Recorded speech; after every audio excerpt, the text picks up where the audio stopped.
What's up guys, and welcome back to another episode of the Realistic Career Mode. It's episode number 24 and we are back. Yes, we are back with a brand new season as our third year at Turf Moor gets underway today. Before we do dive into the new season, as you can see, here is a recap of what happened in World Cup 2022 in Qatar, as I show you the groups and the knockout stage as well. Most interesting thing, Brazil. Rock bottom of their group and winless as well. Very interesting indeed. And as I run you through here, you'll see the eventual winners in the end were, don't want to spoil it for you, but I'll move on to a very more important matter in just a moment's time. But as you can see, after England lost their third place playoff, Belgium were the winners of World Cup 2022, beating Italy on penalties. So as I show the final scouting update and academy update of Season 2, just want to real briefly say, obviously last night I was watching the Denmark-Finland games. I'm sure most of you guys were as well.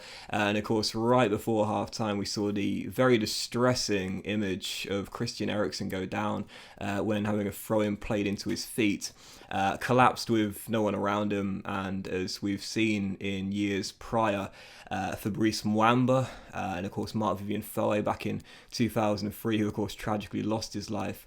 It is one of the saddest and most heartbreaking things to watch when you see an athlete go down with no one around him and collapse on the pitch like that. Of course, I'm recording this commentary on Saturday night, so obviously I'm doing this in advance of the episode you'll be seeing uploaded. So as things stand right now, I know that Christian Eriksen is being transferred to hospital and is thankfully stabilised.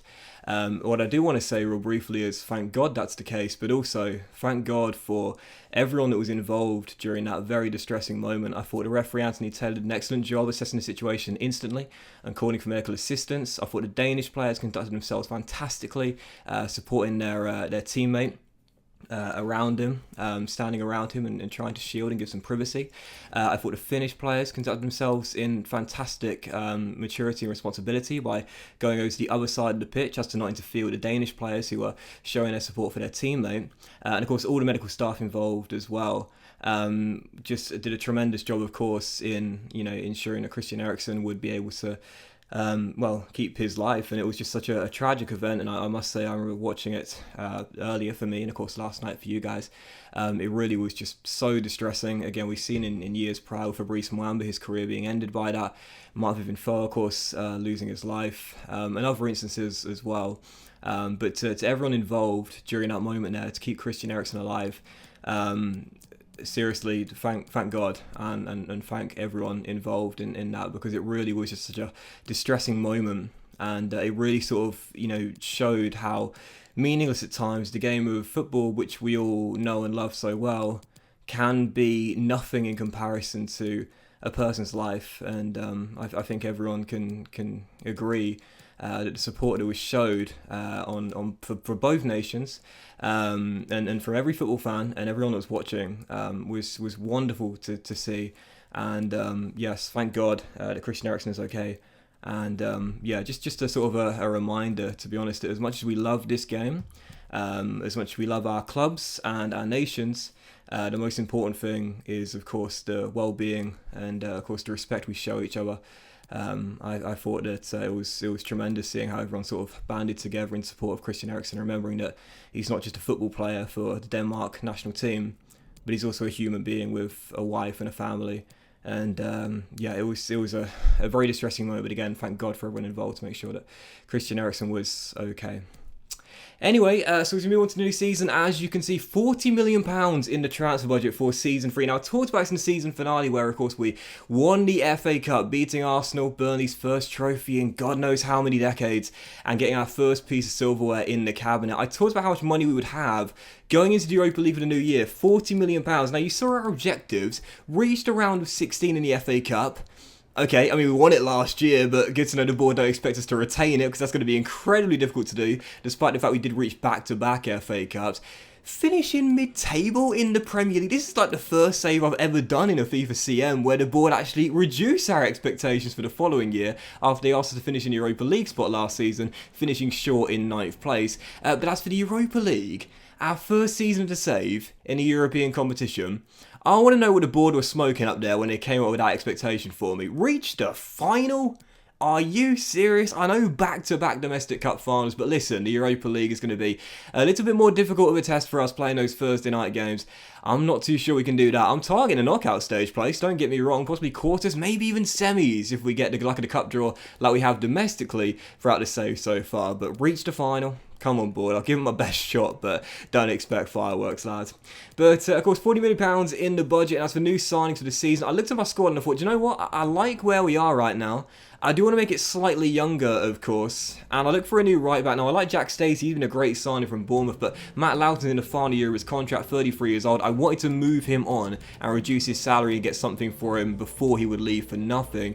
I had two names on my shortlist. They were Tariq Lamptey of Brighton Hove Albion and also Jayden Bogle of Sheffield United. They were both playing Championship football last year after the teams were relegated in Season 1, but as you would have seen by the league table, they're both back in the Premier League this season with their respective clubs. I couldn't negotiate a deal with Graham Potter. He thought I'd been stung once before with cheapskate docs here, losing Aaron Connolly for a cheap deal, and how good was he last year? But Jayden Bogle, £19 million valuation deal, plus Matt Loughton, who of course will be leaving on a free anyway. I thought that was quite a good deal for both parties, really, to be honest here. The player's getting a very experienced right back who's got bags of energy, really, really good pro, seasoned pro, and us getting Jayden Bogle for a decent fee, and he's just 21 years old, 78 rated. He's only going to get better. Of course, as you would know if you watched my Sheffield United career mode last year, it was so funny. We signed Jayden Bogle from the Rams, and then of course that happened in real life. Bogle was bought to the Bramwell Lane from Derby County.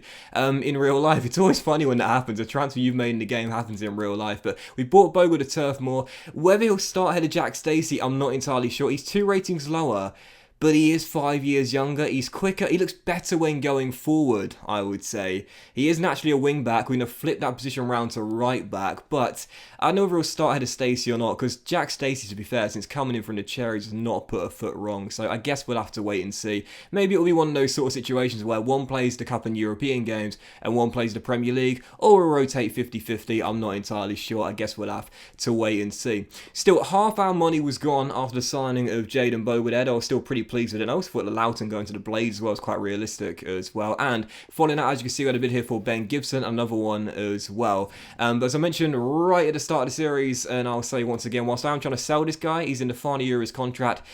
Ben Gibson, 29 years old, Deportivo Alaves in the final, putting in valuation bids. It's just not realistic, is it? It's very frustrating because I want to get rid of the guy's salary. He's not going to play this year. But again, as I mentioned before, it's not just about the signings we make that are realistic, but the player destinations for our players, where they move on to, where they get sold to, that needs to be realistic as well. I just can't see Ben Gibson rocking up for Deportivo Alaves next season. Just can't see it happening, to be honest. But anyway, we negotiated a deal there with Goodmanson for Herenveen. Of course, Goodmanson spent time playing in the Netherlands before he moved over to England. But I also found 2 players in the free agents list as well that I thought would be really good pickups here on free transfers. James Garner, released by Manchester United, had 2 loan spells in the Championship. He was released by the Red Devils, 21 years old, 74 rated, so not the best, but he's got a solid player trait, which you know I absolutely love. And also a youngster as well, a young new gen / regen, if you will, called Sam Evans, 7 ratings lower, 1 year younger, 67 overall to begin with, but again, could be okay in the future. And as a squad player, to add depth to this team, that's going to be the key this season. If the ball wants to be competitive in the Europa League, those Thursday night games, travelling to wherever in Europe, then we're going to need a fixed squad. We're going to need a bit more quality, so squad depth and improving that this season is going to be key if we're to be competitive in the Europa League. So Garner and Evans come in. As you can see, Garner shows great potential as well, so really pleased with that signing on a free transfer there. And also I thought quite realistic as well, because as we know, Burnley have actually got a lot of former Manchester United players. Obviously, Ben Mee came from Man City, but you think about the like of Dwight McNeil, for example, coming through the Manchester United Academy, Phil Bardsley as well. Of course, we moved him on in the game, and some others as well. James Garner getting released, and we pick him up from the Red Devils again on a free transfer. Following that signing there, there's 2 signings I should say, so 3 so far to start the season off. We did have a big bid here for James Tarkowski, and I mentioned it before, happy to move on one of my star players to a bigger team, but only think it's realistic. James Tarkowski to Borussia Mönchengladbach, not too sure about that. Same with Ben Gibson going to FSV Mainz, just can't see it happening. And also Norris as well, as the Goodmanson deal fell through. He rejected terms with Herenveen.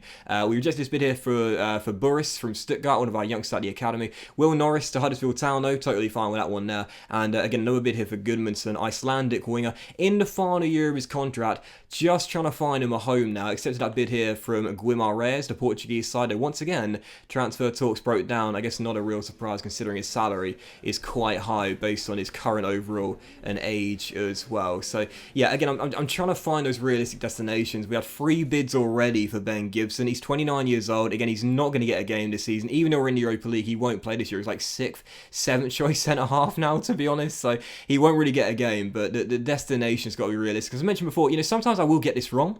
Sometimes you'll see me reject a bid and think, hang on a second, Doxy boy. I could definitely see that happen in real life, but sometimes I get it wrong. Sometimes I make mistakes, but for those 3 teams, I couldn't see it happening really. So we wait, and we hope for a bid to come in soon from a more realistic suitor. But so for the first and only game of today's episode, the first game of the season, it was the Community Shield against Manchester City, the Premier League winners of last year, taking us on as we were the FA Cup winners here at Wembley. It's our second home right now, isn't it? Really poor game, this one. Really poor Community Shield. As I mentioned before, when I win it, I'm pleased to start off with a trophy. When I lose it, it's just a glorified friendly. Fell behind with 30 minutes to go after a very lackluster first hour's worth of football. There wasn't even a shot in the first 60 minutes. Nahuel Bustos made it 1-0. Man City got themselves in front, and 4 minutes ago had the only chance of the game. Great run by Dwight McNeil, backheel to Josh De Silva, but easy save in the end. So I sort of fluffed my lines a little bit there from close range. So in the end, that was it. Final score, Burnley 0, Man City 1. We start the season off with a defeat and don't start off with a trophy in the cabinet, but it's a glorified friendly. De Bruyne lifts it, Edison stood next to him as Man City win the Community Shield, but not too fussed whatsoever. Didn't really mind too much. That will end today's season opener of the Realistic Career Mode, guys. Good to be back uploading once again, and thank you for your patience whilst I have been off. Have a great day though, guys. Much love to you all, and I'll see you for the next episode of the Realistic Career Mode very soon.